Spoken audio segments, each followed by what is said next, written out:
तो डीएनएस के बारे में बात करते हैं।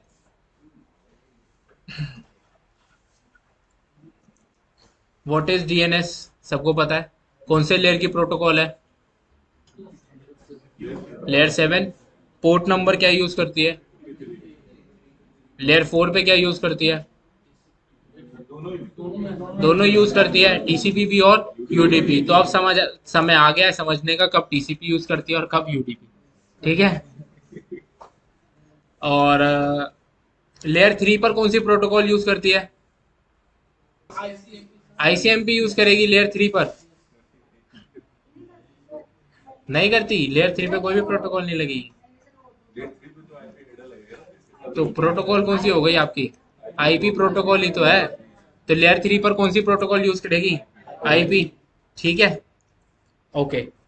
सबसे पहले तो बात ये आती है कि डीएनएस सर्वर होता क्या है, उसका काम क्या है। फिर हम देखेंगे कि एक राउटर को डीएनएस सर्वर आप कैसे बना सकते हो और कैसे उसको लिंक करवा सकते हो। ठीक है। तो अब डीएनएस सर्वर होता क्या है यार, डीएनएस सर्वर का काम क्या है ये बताओ मुझे। डीएनएस सर्वर का सिंपल सा काम यह है कि अगर कोई भी पीसी या कोई भी यूजर आपको रिक्वेस्ट कर रहा है, रिक्वेस्ट मतलब ये कोई मैसेज आ रहा होगा डीएनएस का, है ना। डीएनएस का मैसेज अगर आ रहा है, डीएनएस के मैसेज के अंदर लग के आ रहा होगा कि मान लो कोई भी नाम हो गया, cisco.com हो गया, कि यार what is the IP of cisco.com, ऐसा कोई मैसेज होगा, जाएगा आगे। और आपका सर्वर लगा होगा डीएनएस का, वो ये पैकेट रिसीव करेगा। फिर वो अपने डेटाबेस के अंदर चेक करेगा कि भाई क्या cisco.com की आईपी मेरे पास है। अगर आईपी होगी तो वो इसके साथ के साथ क्या कर देगा, एक रिप्लाई कर देगा कि भाई cisco.com आपने पूछा था, cisco.com की आईपी जो है वो ये, कि this is the IP of cisco.com। ठीक है। ये आईपी आपके पास आ जाएगी। तो ऐसे आपका एक डोमेन नेम डीएनएस का सर्वर काम करता है। वो वेट कर रहा होता है कि भाई कोई भी आईपी की रिक्वेस्ट लेके आएगा, मतलब नाम बताएगा मुझे, आईपी, और उसको मैं आईपी बता दूंगा। मतलब डीएनएस सर्वर का सिंपल सा काम क्या होता है, नेम टू आईपी रिजॉल्व करना, to resolve name to IP. ठीक है। ये डीएनएस सर्वर का काम होता है। अब डीएनएस के अंदर पैकेट्स क्या क्या होते हैं? Packets of DNS. अब डीएनएस मेनली दो तरीके के पैकेट यूज करता है। एक होता है DNS query and DNS response. अब डीएनएस क्वेरी जो होता है, डीएनएस क्वेरी इज योर वही यार की what is the IP address of this particular name. और डीएनएस रिस्पॉन्स जो आपका यूजर दे रहा है, ये भेजता कौन है, सेंड बाय द यूजर। और रिस्पॉन्स कौन देता है, सेंड बाय द सर्वर। ठीक है। अब बात करते हैं कि यार हमें किसी राउटर को अगर डीएनएस का सर्वर बनाना है तो कैसे बना सकते हैं। जीएनएस पे आते हैं। हम क्या करते हैं, राउटर 4 को अपना डीएनएस का सर्वर बना लेते हैं। ठीक है। ये राउटर 4 है हमारा। सबसे पहले तो इसका करते हैं host name change, host name DNS underscore server. ठीक है।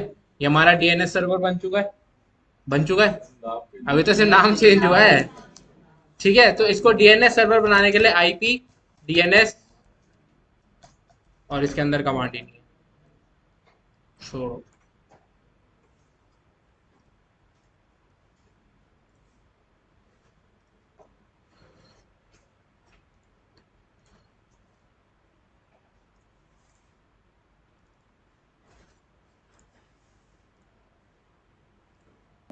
अगर आप जीएनएस पे काम कर रहे हो और आपको मान लो जरूरत पड़ रही है किस चीज की, एक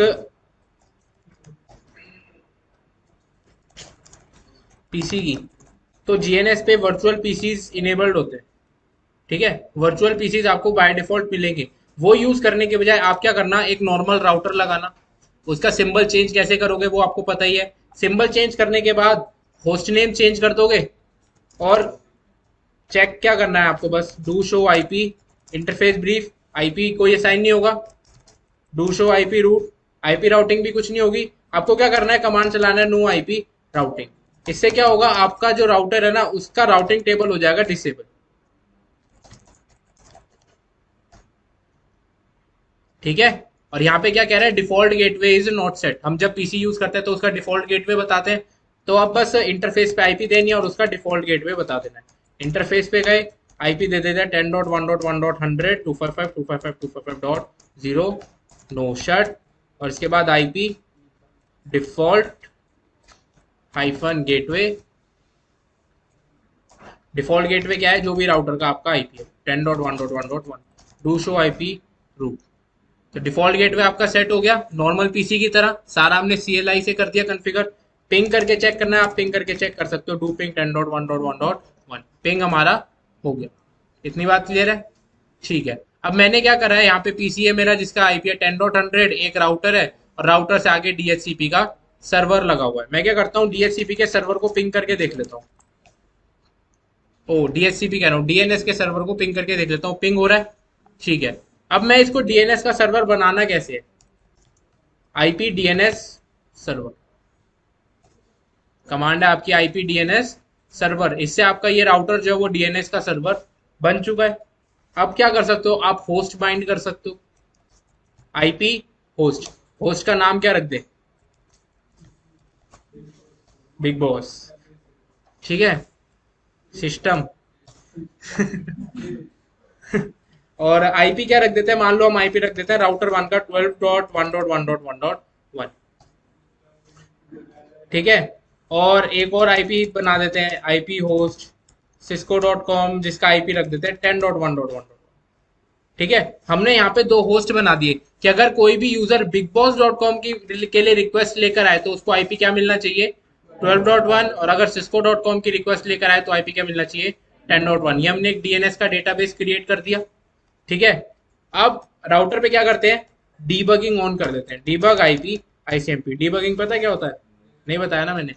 चलो, डीबगिंग आपका एक ऐसा कमांड है जिससे ना आप रियल टाइम पे CLI पे कैप्चर कर सकते हो कि भाई क्या क्या मेरे पास मैसेजेस आ रहे हैं। अब मैंने यहाँ पे डीबग क्या करा है, आईपी पैकेट्स के आईसीएमपी पैकेट्स को डीबग करा है। मतलब अब इस राउटर पे जो भी आईसीएमपी के पैकेट्स रिसीव होंगे वो उनकी इंफॉर्मेशन मेरे को कमांड लाइन इंटरफेस पे देता रहेगा। अभी तक कोई पैकेट रिसीव हुआ है नहीं। अब मैं क्या करता हूँ, पीसी से पिंग करता हूँ किसको, राउटर को। राउटर का आईपी क्या है, 10.1.1.1। 5 पैकेट गए, राउटर ने मुझे 5 मैसेज दे दिए कि भाई आईसीएमपी का एको रिप्लाई भेजा है मैंने, जिसका सोर्स क्या लगाया 10.1 और डेस्टिनेशन क्या है 10.100। ऐसे 5 मैसेज भेजे हैं, 3, 4 और 5। ठीक है, तो ऐसे डीबगिंग से आप क्या कर सकते हो, आप कोई भी मैसेजेस डीबग कर सकते हो। डीबग बीजीपी का करना है, आईपी के पैकेट्स करने, जैसे मान लो डीबग आईपी, आईपी के बाद बीजीपी, EIGRP, ICMP, OSPF होगा। ठीक है, ये सारे पैकेट्स हो गए। या फिर आपको डीबग करना है टीसीपी का, डीबग आईपी टीसीपी के अंदर आपको यहाँ पे दिखा नहीं रहा, टीसीपी पैकेट्स आप डीबग कर सकते हो। टीसीपी पैकेट्स के अंदर क्या क्या आ गए आपके, टेलनेट के सारे पैकेट्स आ जाएंगे, SSH के सारे पैकेट्स आ जाएंगे। मतलब जो भी पर्टिकुलर प्रोटोकॉल होगी जो लेयर 4 पे क्या यूज कर रही है, टीसीपी, वो सारे पैकेट्स आपको यहाँ पर दिखाना शुरू कर देगा। ठीक है, अब यहाँ पर आते हैं PC5 पे। हमने होस्ट DNS का डेटाबेस क्रिएट कर दिया। अब PC1 पे क्या करना है, हमें इसको ये बताना है कि भाई आपका डोमेन नेम सर्वर है कौन। हम जब सिस्को पैकेट ट्रेसर पे करते हैं तो जब आईपी देते हैं उसी के नीचे चौथा ऑप्शन होता है ना DNS सर्वर बताने का। तो अगर उसकी जगह मैं CLI पे बताना चाहूंगा तो कैसे बताऊंगा, आईपी नेम सर्वर, कि भाई आपका जो डोमेन नेम है, डोमेन नेम सर्वर कौन है, आईपी क्या है उसका 8.8.8.8 बता दिया। और इसको ये बताना है कि भाई आपको क्या करना है, डोमेन लुकअप करना है। मतलब कोई भी अगर नाम आएगा तो उसका आईपी एड्रेस ढूंढने के लिए आपको इस नेम सर्वर के पास रिक्वेस्ट भेजनी है। ठीक है, ये आप बताते हो आईपी डोमेन लुकअप से। By default no IP domain lookup चल रहा होता है। अब no IP domain lookup real devices पे चल रहा होता है, पर आपने सिस्को पैकेट ट्रेसर पे देखा होगा जब भी आप कोई गलत कमांड डालते हो तो आ जाता है ट्रांसलेटिंग दिस टू डोमेन, आता है। ठीक है, तो वो क्या होता है, वो बाय डिफॉल्ट उन पे आईपी डोमेन लुकअप चला हुआ होता है। वो क्या करता है, आपने कोई कमांड डाला, जैसे XYZ डाल दिया आपने, कोई भी गलत कमांड, वो क्या करेगा, उसके पास तो अपने डेटाबेस के अंदर उस कमांड के लिए कोई एक्शन होगा नहीं। वो क्या करता है, उसको फ्लड करता है कि भाई कोई डीएनएस का सर्वर होगा, कोई ऐसा सर्वर होगा जो मेरे को इस कमांड का मतलब बता देगा। तो वो ऐसे ढूंढ रहा होता है कितने सेकंड तक, 30 सेकंड तक। और 30 सेकंड तक आप कुछ कर नहीं पाते क्योंकि वो पीसी उस पर्टिकुलर रॉन्ग इनपुट का कमांड का मतलब ढूंढ रहा होता है कि क्या हो सकता है कोई कमांड का मतलब हो, तो मुझे कोई बता देगा। तो अगर आपको उसको हम बंद करना है तो आप क्या कर सकते हो, बस नो आईपी डोमेन लुकअप। उसके बाद वो बंदा या वो पीसी आपका इस पर्टिकुलर लुकअप के लिए कोई भी रिक्वेस्ट नहीं भेजेगा। पर अभी तो हम चाहते हैं ना कि रिक्वेस्ट भेजे, तो इसलिए हमने आईपी डोमेन लुकअप इनेबल करा। क्लियर है? ठीक है। अब यहाँ पे मैं कर लेता हूँ कैप्चर फास्ट इथरनेट 0/0।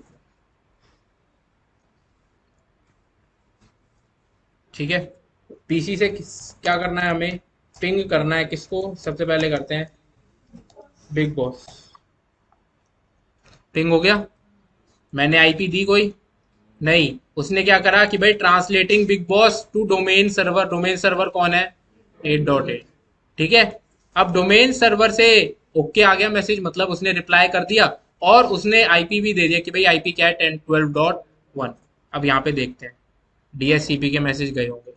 ये गया मैसेज पहला, किस टाइप का मैसेज है, डीएनएस क्वेरी।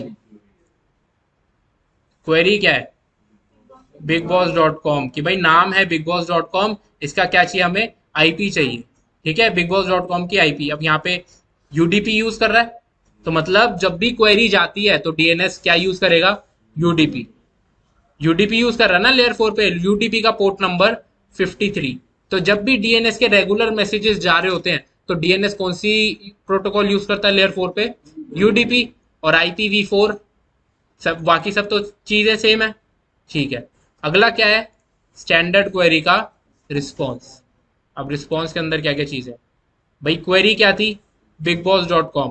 आंसर क्या है कि bigbos.com का आईपी क्या है, 12.1।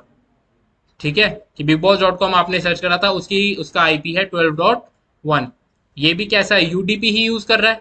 सोर्स पोर्ट सर्वर ने लगा के भेजा 53 और डेस्टिनेशन पोर्ट इज रैंडम। इतनी बात क्लियर है सबको? ठीक है। तो ये आपका नॉर्मल डीएनएस का पैकेट फ्लो था। क्या डीएनएस इनेबल कैसे करते हैं हम, कैसे पीसीज पर हम बाइंडिंग कर सकते हैं, उस पर डीएनएस सर्वर इनेबल कर सकते हैं कमांड लाइन इंटरफेस से।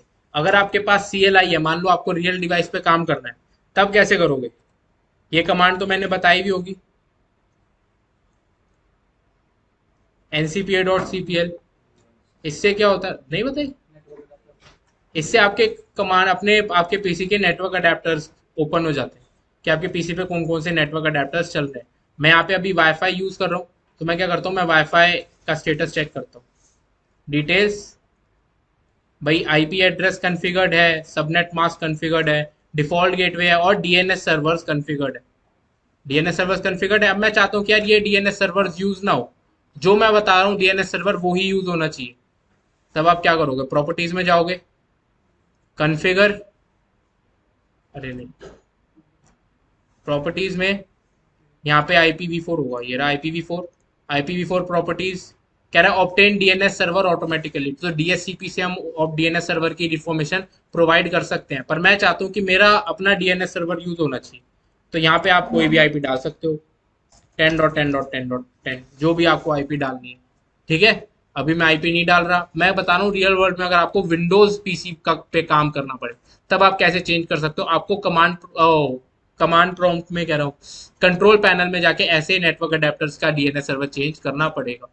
ठीक है। और अगर आप चाहते हो कि आपको आईपी भी एक ही आईपी देनी है मैनुअली, तो वो भी आप खुद आईपी सबनेट मास्क और डिफॉल्ट गेटवे असाइन कर सकते हो मैनुअली। ठीक है। ओके, इतनी बात क्लियर हुई।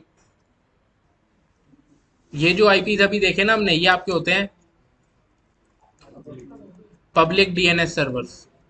ठीक है, ये पब्लिक डीएनएस सर्वर्स है जो इंटरनेट पर कहीं ना कहीं अवेलेबल है। अब इंटरनेट पे अवेलेबल है तो फिर आप google.com सर्च करो, कोई भी आईपी सर्च करो, इनके पास तो उसकी जानकारी होगी होगी अगर वो वैलिड होस्ट नेम है तो। ठीक है।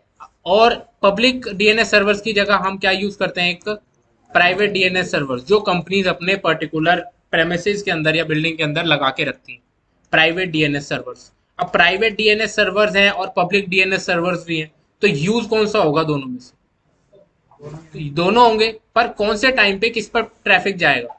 अब उस केस में हम क्या करते हैं, हम हायरार्की देख लेते हैं, डीएनएस की हायरार्की, और उससे आपको पता लगेगा कि डीएनएस के अंदर टाइप ऑफ क्वेरीज कैसे होती हैं।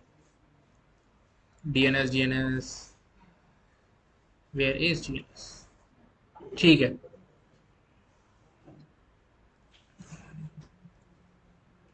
अब सबसे पहला होता है आपका रूट डोमेन, उसके बाद टॉप लेवल डोमेन, फिर सेकंड लेवल डोमेन, फिर आपका ओरिजिनल सर्वर जो लगा हुआ होता है। अब अगर आप कोई भी डोमेन नेम देखते हो ना, जैसे मान लो आपने सर्च करा google.com, तो आप तो यहीं पे करके एंटर कर देते हो, पर जो आपकी क्वेरी जाती है वो एक्चुअली google.com के बाद एक और फुल स्टॉप लगा हुआ होता है, ठीक है, वो आपको दिखता नहीं है। तो ये जो एक्स्ट्रा फुल स्टॉप होता है that is your root domain, ठीक है।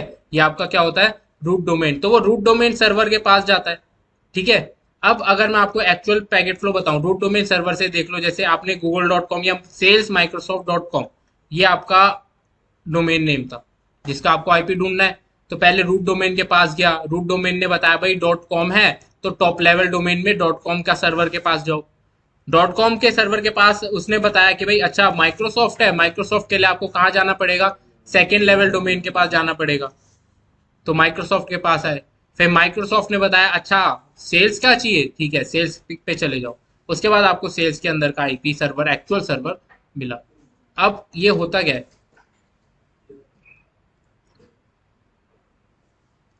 अब डीएनएस के अंदर अगर हम बात करें type of queries in DNS, okay ma'am, ठीक है। तो पहली क्वेरी है हमारे पास recursive query, and second is your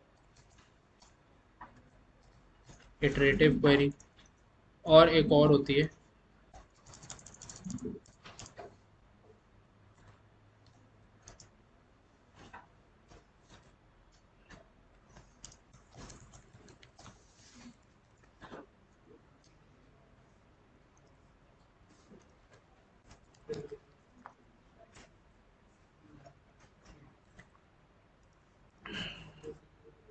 ठीक है, एक होती है आपके पास स्टैंडर्ड क्वेरी, एक है रिकर्सिव क्वेरी, और एक है इटरेटिव क्वेरी। अब इनका मतलब क्या होता है या होते क्या है ये, इन शॉर्ट बता देता हूँ फटाफट। चलो ये देखो, ये आपका मान लो ये एक पीसी है। अब पीसी आपका कनेक्ट होगा अपने कंपनी के अंदर किसी सर्वर से, और उस सर्वर को हम क्या कहते हैं,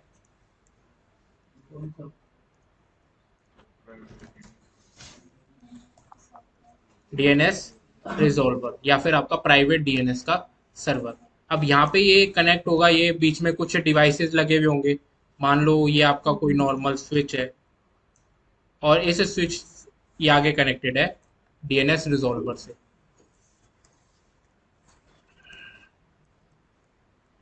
अब ये जो डीएनएस रिजॉल्वर है ये आगे कनेक्ट होगा आपका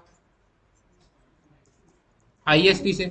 अब मान लो आपने पीसी पे सर्च करा क्या, google.com, भाई ये सबसे पहले किस पे जाएगा, अपने डीएनएस रिजॉल्वर के पास। अब इस डीएनएस रिजॉल्वर के पास क्या होता है, लोकल कैश या लोकल डेटाबेस होता है, कि भाई कुछ हमारे पास जो फ्रीक्वेंटली यूज्ड होस्ट नेम्स होते हैं उनकी इसके पास एंट्रीज होती हैं। अब उनकी इसके पास एंट्रीज होती हैं, तो अगर google.com की एंट्री इसके पास होगी तो ये रिप्लाई कर देगा, है ना। ये क्वेरी गई और ये उसका रिप्लाई आ गया। ये किस टाइप की क्वेरी हो गई आपकी, स्टैंडर्ड क्वेरी, ठीक है, कि भाई आपने डीएनएस की क्वेरी भेजी रिजॉल्वर के पास, और रिजॉल्वर के पास आईपी था, उसने आपको डायरेक्ट रिप्लाई कर दिया, ये हो गई स्टैंडर्ड क्वेरी। अब बात करते हैं रिकर्सिव क्वेरी क्या होगी। अब आईएसपी के अंदर हमारे पास सर्वर्स हैं, ठीक है। अभी मैंने बताया कितने सर्वर्स हैं, रूट डोमेन सर्वर अलग होते हैं, टॉप लेवल डोमेन अलग होते हैं, सेकेंड लेवल डोमेन अलग होते हैं। तो ये मान लो ये हमारा टीएलडी सर्वर मतलब टॉप लेवल डोमेन, एक होगा हमारा सेकेंड लेवल डोमेन, ठीक है, और एक होगा रूट लेवल डोमेन सर्वर, ठीक है, या रूट डोमेन सर्वर। अब मान लो आपने इस पर्टिकुलर डीएनएस रिजॉल्वर के पास भेजा एक मैसेज कि भाई मेरे को google.com की आईपी चाहिए, और इस पर्टिकुलर डीएनएस रिजॉल्वर के पास वो आईपी नहीं है, लोकल डेटाबेस के अंदर वो आईपी नहीं है। तो डीएनएस रिजॉल्वर क्या करता है, आपका ये मैसेज खुद किस पे भेज रहा है, सबसे पहले रूट सर्वर के पास। रूट सर्वर के पास गया तो रूट सर्वर के पास आईपी थोड़ी मिलेगी। रूट सर्वर क्या बोल देगा, आपने क्वेरी भेजी, इसने क्या करा रिप्लाई में, इसने रिप्लाई में आपको मैसेज में क्या दिया, आपको दिया टॉप लेवल डोमेन सर्वर का आईपी एड्रेस, कि भाई मेरे पास तो नहीं है पर मुझे पता है कि आप जो google.com सर्च कर रहे हो वो इस कॉम वाले सर्वर पे मिल जाएगा। ये जो टॉप लेवल डोमेन है कॉम वाला, इस सर्वर पे आपको ये आईपी मिल जाएगा। अब आए हम वापस, ठीक है भाई, डीएनएस रिजॉल्वर के पास अब टीएलडी सर्वर का आईपी मिल गया। अब इसने फिर से किसको मैसेज भेजा, टीएलडी सर्वर को। ये कहता है भाई google.com की आईपी मेरे पास तो नहीं है, मेरे पास गूगल की आईपी है, जो कि क्या है हमारा सेकेंड लेवल डोमेन। इसने मैसेज के रिप्लाई में किसका आईपी दिया, सेकेंड लेवल डोमेन का आईपी एड्रेस। अब इसके पास सेकेंड लेवल डोमेन का आईपी मिल गया। इसके बाद क्या करा, अब सेकेंड लेवल डोमेन के पास जाएगा, इसके पास पहुंचा, इसके पास पहुंचते ही उसको अगर आईपी है तो आईपी मिल जाएगा। अब आईपी मिला तो इसने रिप्लाई करा पीसी को कि हाँ भाई आपका आईपी जो था वो मैंने रिजॉल्व कर दिया। इसलिए इसको क्या कहते हैं हम, डीएनएस रिजॉल्वर। ये आईपी आपकी रिजॉल्व करके देगा, ठीक है। ये आपकी किस टाइप की क्वेरी थी, रिकर्सिव क्वेरी। इसका मतलब आपने बस किसको मैसेज भेजा, रिजॉल्वर को, और रिजॉल्वर क्या कर रहा है, एक एक करके पहले हम रूट डोमेन सर्वर के पास भेजा, वहां से उसको एक आईपी मिली, फिर उसने टीएलडी सर्वर के पास भेजा, वहां से एक आईपी मिली, फिर सेकेंड लेवल डोमेन के पास भेजा, वहां से एक आईपी मिली, और वो उसने उस पीसी को दे दी। किस टाइप की क्वेरी थी ये, रिकर्सिव क्वेरी, कि भाई राउट हम यहाँ गया फिर वापस आया, फिर गया फिर वापस आया, फिर गया फिर वापस आया, रिकर्सिव क्वेरी हो गई है, इसी को रिकर्जन कहते हैं। अगली आती है what is iterative query. Iterative query के अंदर मान लो ये पीसी है, सेम आपने मैसेज भेजा डीएनएस रिजॉल्वर के पास। अब रिजॉल्वर क्या कर रहा है, अब वो खुद रूट डोमेन सर्वर के पास जाने की बजाय क्या कर रहा है, आपको एक आईपी दे रहा है कि यार ये रही आपकी किसकी आईपी, रूट डोमेन सर्वर की आईपी, मेरे पास इस पर्टिकुलर नाम का आईपी नहीं है, आप रूट डोमेन से पूछ लो। फिर पीसी क्या कर रहा है, फिर एक मैसेज जनरेट कर रहा है और किसको भेज रहा है, रूट डोमेन सर्वर को। अब रूट डोमेन सर्वर ने क्या करा, रूट डोमेन सर्वर तो आपको टीएलडी सर्वर की आईपी देगा ना, इसने मैसेज में किसकी आईपी दे दी, TLD server, top level domain server की। फिर इसने एक मैसेज जनरेट करा टीएलडी सर्वर के पास, वहां से इसको आईपी मिली किसकी, सेकेंड लेवल डोमेन सर्वर की। फिर इसने एक मैसेज जनरेट करा सेकेंड लेवल डोमेन के पास।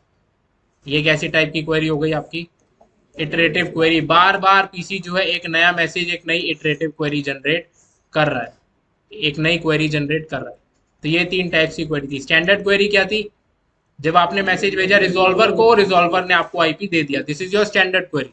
रिकर्सिव क्वेरी, जब आपने मैसेज भेजा रिजॉल्वर को और रिजॉल्वर डोमेन सर्वर्स के पास होके आपको क्या रिप्लाई दे रहा है, रिप्लाई में आपका डिजायर्ड आईपी एड्रेस दे रहा है। ये हो गई आपकी रिकर्सिव क्वेरी। इटरेटिव क्वेरी, जब आपने मैसेज भेजा रिजॉल्वर को और रिजॉल्वर आपको डोमेन सर्वर्स का आईपी प्रोवाइड कर रहा है, और आप खुद उन सर्वर्स के पास जा रहे हो एक एक करके कि भाई क्या आपके पास आईपी है, क्या आपके पास ये आईपी है। ये हो गई आपकी इटरेटिव क्वेरी। ओके दोस्तों, thanks for watching. Don't forget to like the video, subscribe to my channel and press the bell icon. चलो मिलते हैं।